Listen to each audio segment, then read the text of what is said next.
7월 2일 생생 주식입니다. 여야가 3% 룰을 포함한 상법 개정안을 내일 처리하기로 합의했다. 이런 소식이 장 마감 이후에 나왔어요. 자, 3% 룰을 놓고 그동안 상법 개정안에서 쟁점이 좀 있었는데 결국에는 이 3% 룰을 포함해서 상법 개정안을 여야 합의하에 내일 처리하기로 했다. 이 소식이죠. 3% 룰은요, 감사의원을 선출할 때 최대 주주와 특수관계인의 합산 지분 의결권이 3%로 제한되는 겁니다. 이거는요, 기업에 대한 최대 주주의 과도한 영향력을 제한하자, 이런 취지죠. 그런데 재계에서는요, 투기자본의 경영권 의협수단으로 악용될 수 있다라고 해서 그동안 반대를 해왔었죠. 그래서 애초에는 이를 제외한 상법 개정안도 고려한 것으로 알려지고 있었거든요. 그런데 결국에는 이상의 3% 룰을 포함해서 상법 개정안을 내일 여야 합의로 처리한다, 이렇게 나왔죠. 자, 바로 이 부분 때문에 지주사 관련주들 주가가요, 장마감 이후에 조금 반등 쪽으로 움직임을 줬습니다. 그 이유가 바로 이 내용 때문에 그랬어요. 자, 오늘 장까지 어떤 흐름을 좀 살펴볼게요. 저는 앞서서도 여러분들에게 말씀을 드렸지만은 저는 과열 해소를 좀 더 거쳐서 장이 상승해야 된다라고 봤고요. 그런데 어제 갑자기 지수가 위쪽으로 상승을 했죠. 과열 해소가 다 되지도 않았는데 갑자기 위로 상승을 했죠. 그래서 만약에 이렇게 움직여 들어간다라면 결국은 올라가면서 매물소화를 거칠 수밖에 없는, 시원하게 올라가기보다는 올라갔다 또 매물소화, 올라갔다 매물소화, 이렇게 갈 수밖에 없다. 이럴 경우에는 이렇게 말씀을 드렸죠. 그러면서 어제 제가 여러분들에게 기준점을 제시해 드렸어요. 기준점 3080포인트하고 그 다음에 3061포인트. 자, 여기를 기준점으로 제시했죠. 위로 또 3100포인트가 있긴 하지만은. 자, 그러면은 여러분들이 보실 때 이렇게 보셔야 돼요. 오늘 지수가 하락 쪽으로 움직였잖아요. 하락 쪽으로 움직이면서 3080포인트를 하향을 했습니다. 자, 3080포인트를 하향하게 되면은 어제처럼 다시 재상승하고자 하는 그러한 시도가 일단 막혔다라고 보자라고 그랬죠. 그리고 3061포인트까지 하향할 경우에는 다시 과열 해소 국면으로 회귀한다라고 어제 말씀드렸죠. 자, 그러면 오늘 오전에는요, 3061포인트를 하향해서 3032포인트까지 빠졌어요. 이렇게 되면은 지난주의 고점과 어제의 고점이 단기적으로는 흐름상의 쌍봉이 돼버려요. 흐름상의 쌍봉이 돼버리기 때문에 이 상태에서 3061포인트를 깨고 내려가 버리면 5일이평선을 아래로 꺾는 패턴이 돼버립니다. 5일이평선을 아래로 꺾는 패턴이 돼버린다면 지수가 추가로 조정을 보일 가능성이 있는 거죠. 그런데 오후장 들어서 다시 3061포인트를 회복하는 쪽으로 움직여줬어요. 밑꼬리를 또 길게 달면서 말이죠. 그래, 이렇게 되면은 결국 또 뭐가 되냐면은 3050포인트 전후로 횡보등락하는 패턴이 될 수도 있는 거예요. 자, 이 얘기가 뭐냐면, 자, 볼게요. 과열 해소라는 거는 우리가 주가나 지수가 조정을 받을 때 보면요, 가격 조정이 있고 기간 조정이 있습니다. 가격 조정은 아래로 빼서 공포를 주는 거고, 기간 조정은 옆으로 이렇게 계속 기면서 지루함을 주는 거예요. 두 가지를 통해서 과열을 해소할 수가 있는 거죠. 또는 이거든 한 가지를 통해서도 과열을 해소할 수 있어요. 삼성전자가 전형적인 가격 조정과 기간 조정을 거치는 거죠.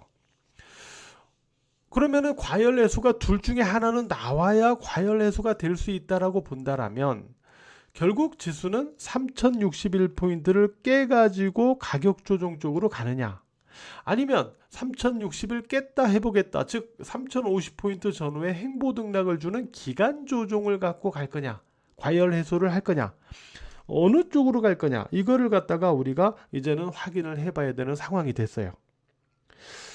알았죠? 그러면 오늘같이 또 빠지다가 또 밑꼬리를 다는 부분, 수급적으로는 어떻게 우리가 해석할 수 있는지 한번 보도록 할게요. 오늘 수급을 보면은 이렇게 움직였어요. 외국인들이 매도를 하면서 지수가 밑으로 빠졌어요.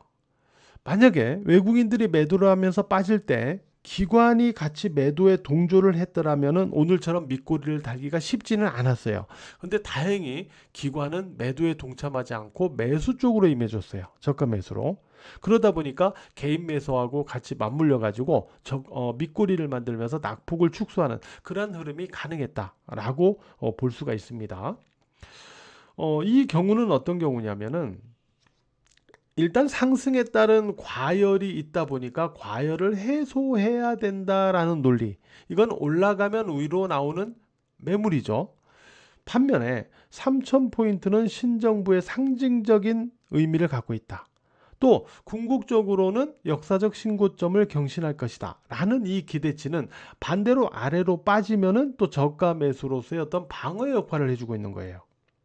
그러다 보니까 어제는 올라가다가 고점에서 40포인트 이상의 윗꼬리가 달리고 오늘은 빠지다가 40포인트 이상의 밑꼬리가 달리는 이러한 흐름이 계속 반복될 수가 있는 거죠.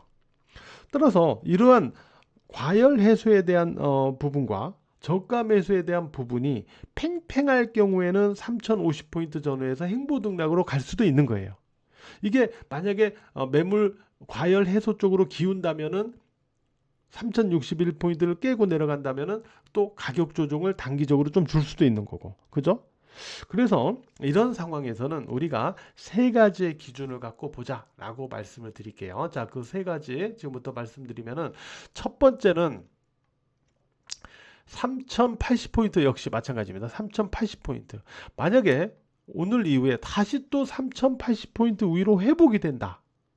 라고 하면 여전히 매물 소화를 거치면서도 위로 계속 시도할 수 있는 거예요, 또. 근데 이 경우에는 과열 해소를 다 만들지 못하고 움직이는 거니까 역시 마찬가지로 올라가면서 또 매물 소화를 거쳐야 돼요. 또 올라가도 또 매물 소화를 거쳐야 돼요. 이 패턴은 똑같습니다. 자, 두 번째. 3061포인트를 다시 하향할 경우입니다. 이 경우에는 뭐예요? 이 경우에는 아까 과열 해소에서의 어떤 단기 가격 조정을 주는 형태가 여전히 가능성이 있는 거예요. 이 경우에는 어디죠? 3019포인트 전후 또는 3000포인트 전후 또는 21평선 전후 이렇게 되는 거죠.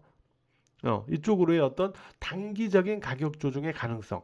세 번째, 3061포인트를 오늘처럼 하향했다가 해보겠다. 계속 반복할 경우에는 3050포인트 전후에서 박스권 등락을 주면서 다소의 가격 조정보다는 기간 조정으로 매물 소화를 거치려고 할 수도 있다. 이렇게 볼 수 있는 거예요. 그래서 바로 이 기준을 갖고 후속 흐름을 우리가 체크해 나가자라고 말씀을 드리도록 하겠고요.